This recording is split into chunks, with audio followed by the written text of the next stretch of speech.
All right, so here we have a little bit of the ethyl oil extraction for our basic bruise liniment, dit da jiao. This is the standard, everyday use liniment. Not quite iron palm, but pretty damn strong. This is, again, it's an ethyl oil, so it was used in alcohol, and I used a fat olive oil, and it's been extracting for close to 10 years. It's a 1:5 ratio, so it was made very, very strong. And what I'm going to do is, you can see I got the wood burner going here. I got these containers going, and I'm going to cook the alcohol off, strain it, and add wax to it. And we're going to turn this into a salve, like a balm. So if you have heavier bruises and you want the liniment to stay on the skin a little bit longer, you would use this.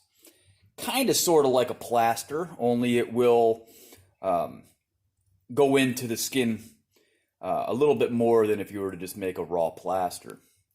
But it will stay on the skin much longer than if you were to make a liniment. So the process that I'm in right now is I'm cooking off the alcohol from the oil, and then I will mix it with wax. So here we go. Be back. One of the things you got to be really mindful with when you're working with an ethyl oil is not to burn it. Anybody who's cooked with olive oil knows that it can burn. We don't want that to happen. So we got to constantly stir, and that'll help evaporate the alcohol and keep it from overheating. This is not something you can just walk away from and come back later and have it be done. You gotta be pretty mindful, stay on top of it. Again, I just got it cruising with the wood burner out here in the Wuguan. So, herbal medicine making today. All right, let's check back in a little bit. The wax we'll be using is organic beeswax. This is a chunk, about 5 ounces of beeswax right about here. So once the alcohol is all cooked off, I will make another measurement to see how much oil I have, and then we'll decide how much wax to put in. We want this to be able to spread. We don't want it to be too hard. Like, you can see how the wax is pretty dense. So when we add it to the oil, it will dilute that, and my goal is to make it a bit thicker than a cream. Nice heavy simmer. Remember, got to make sure that you're always stirring. You don't want this oil to burn. You can even see in the froth how it's kind of got some yellows in there. That's a strong extraction of our general training liniment. Bruise juice, as some would call it.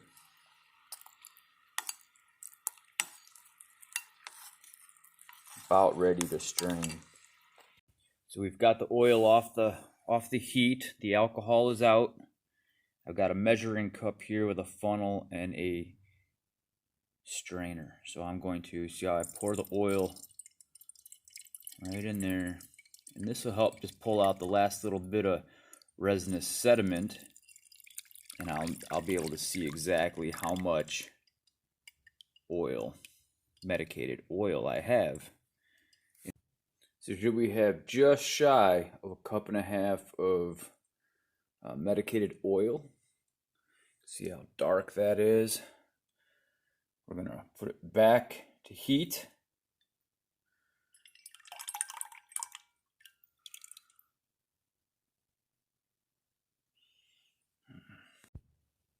So I've lowered the temperature on the wood stove, and I got the wax slowly melting in here. And while I'm doing that, I thought that I would do some local craft. So these jars are all herbal extractions from my garden, more common, and some are even wild crafted. Like this one here's calendula from 2018 in oil. And I've got these all sitting on the edge of the stove just to kind of warm up. You can see like this one's still, the oil kind of coagulates a little bit, so it gets a little thick on its own in the cold. That one's wild milkweed. We've got some calendula, got some lilac, we have knitbone, we have chamomile, lavender, and some rosemary. So these, we're all gonna just heat them up, thin out the oil a little bit, and then we'll strain probably about 2 cups worth of this oil. I'll probably do a cup of the knitbone, and then I'll use a little bit of each of these others, and we'll make a local craft ditdajao. And this will, well, ditdagao, because we're going to make it into a salve as well. All right, so here we are. We'll come back later. All right, so I've found a few more that I'm going to add to the local craft jiao. I found some medicated oil with white pine and mullein. So I'm going to add those into my local craft jiao. And while those are heating up, the shaolin ditta is about ready.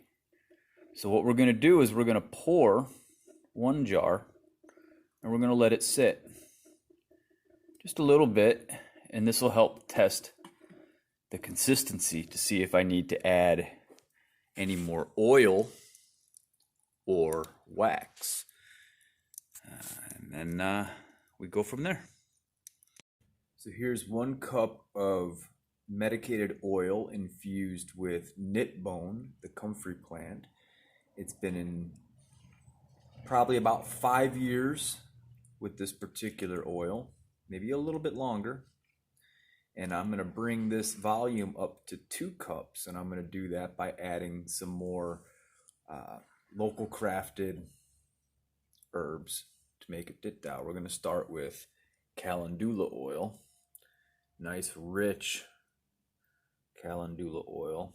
We're just going to filter that out. I don't want a whole lot of the flower petals getting in. So with the calendula added, we've got a little over 1.25 cups. So now we're going to add some chamomile infused with lavender. Just a little bit of that. And let's do the pine next. So we've got the pine oil. Nice and rich, nice and dark. Let's go ahead and add just a little bit more of that in there. Pine oil. And what could we do next on there? What would be a good one? Let's do the milkweed next. Milkweed's a good one. Good for your skin, keep the calluses away.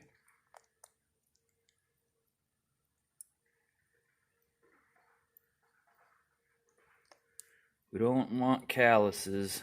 That's not the strength of our hands for conditioning purposes. We actually want the skin to be strong but still soft. And let's see, I've already done lavender. Let's do some lilac. Lilac flower. This will probably smell pretty good too. And then the last one we'll add today for this is mullein. If I can get it open one-handed. Yep, there we go. And this is the mullein leaf.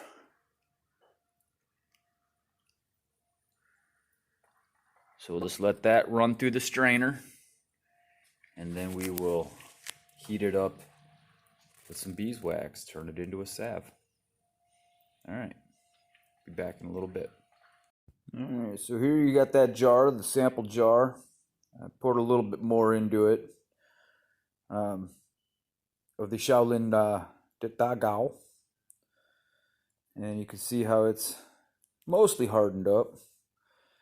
And it looks like it's a pretty good consistency. So that 1.5 cups of oil, I've got right about 4 ounces of beeswax added in, give or take just a little bit. Since I'm just doing oil and wax, you want to be making sure that you have enough wax in there that it doesn't become too greasy on the skin. You don't want this. You don't want to do this like as a lotion. It still wants to be a salve, so it still wants to remain kind of thick. A little bit of the resin still in there, the frankincense and myrrh.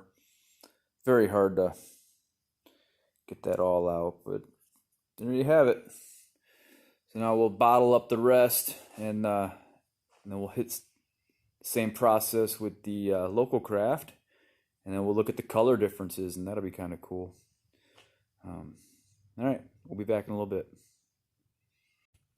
All right, so we got almost all the wax melted in this local craft, Dagao. Got to do this slowly. You don't want it to get too hot with these aromatics. And I chose this formula because of the aromatics, using the lilac and the milkweed flower. That's another very fragrant. So I'm doing this under a very low heat, melting the wax. It's 2 cups of oil, and I've got about 5 or so ounces of beeswax going into here. And then we'll do a test for the consistency. Just like with the Shaolin formula that we were looking at a little bit ago, you don't want it to be too oily. If you're making a lotion, you would add, a butter, like a shea butter or something along these lines. I don't really do that too often, but it can be done. I want this to be a nice thick, kind of stick to the skin, healing balm. All right, so here we go. So here's some of the end product. The white jar on the bottom is the traditional Chinese herb Dajao, and the one on the top is the local craft. You can see the bottom one has a bit more residue in it from the resins, a little harder to strain out. And there we have a nice little stockpile, various medicated